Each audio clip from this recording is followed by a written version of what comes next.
have to say this.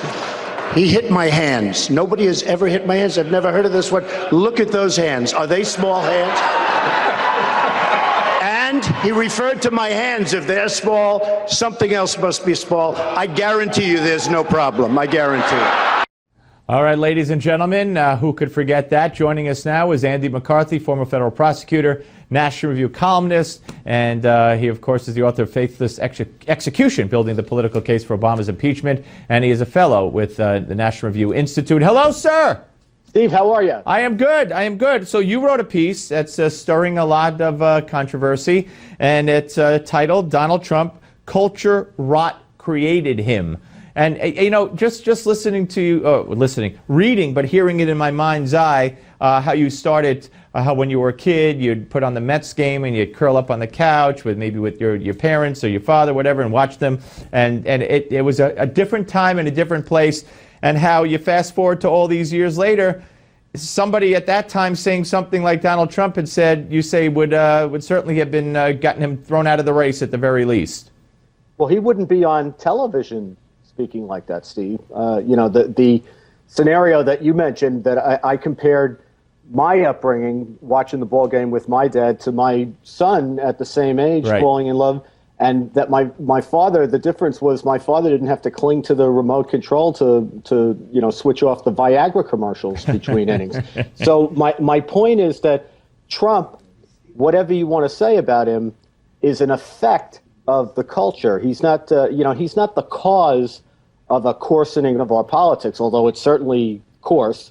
And, you know, I thought that performance the other night was deplorable, but it's kind of a natural progression to go from, you know, the deterioration of the standards that we've had, the whole Clinton episode where an entire political party basically you know, manned the parapets. I guess you can't say manned anymore, right? Right. But you know, in order to defend Bill Clinton's right to turn the White House into a cat house, and then you suddenly get a performance like this from Trump on Thursday night, and everybody you know, pretends to be shocked, but you know, there's nothing really all that shocking about it. Of course, in fairness, it was Marco Rubio who brought up the whole hands issue on the campaign trail and said, you know what they say about small hands. So, yeah, Rubio brought it up. Yeah, no, I agree with that, and I said that in my column. Yeah. You know, and the interesting thing, Steve, I think, is why did he bring it up? He brought it up because it works. Because it's acceptable. When you have deteriorated culture, that line of attack is something that works. And so, you know, we've gone from, you know, the Lincoln-Douglas debates to, you know, even in 1960, the Kennedy-Nixon debates were very high-minded if you know, listen to recordings of them. And absolutely. I'd say that was true through the 1980s and probably beyond. But let me look where we are. Well, let me just take exception in the 90 seconds we have left. And I think that the Trump saying kill the terrorists and their families, etc., whether or not he means that, who the heck knows, he backtracked on that. He's going to respect Geneva Conventions.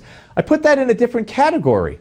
I mean, you know, back then, what if he said, hey, we're going to fight the war and we're going to bomb cities if we have to beat ISIS. We don't care. We'll bomb cities and we'll have to kill civilians. That's how this country used to be. So that is going back in time. So I don't put that in the same category as talking about his size, if you know what I mean. Yeah, but here's the difference, I think, Steve. If you look at Hiroshima and Nagasaki, there were military objectives behind that. It rapidly ended the war and probably in the long run saved millions of lives. Absolutely. So it wasn't an intentional attack on civilians. It was an attack on Imperial Japan with the understanding that it would result in civilian casualties.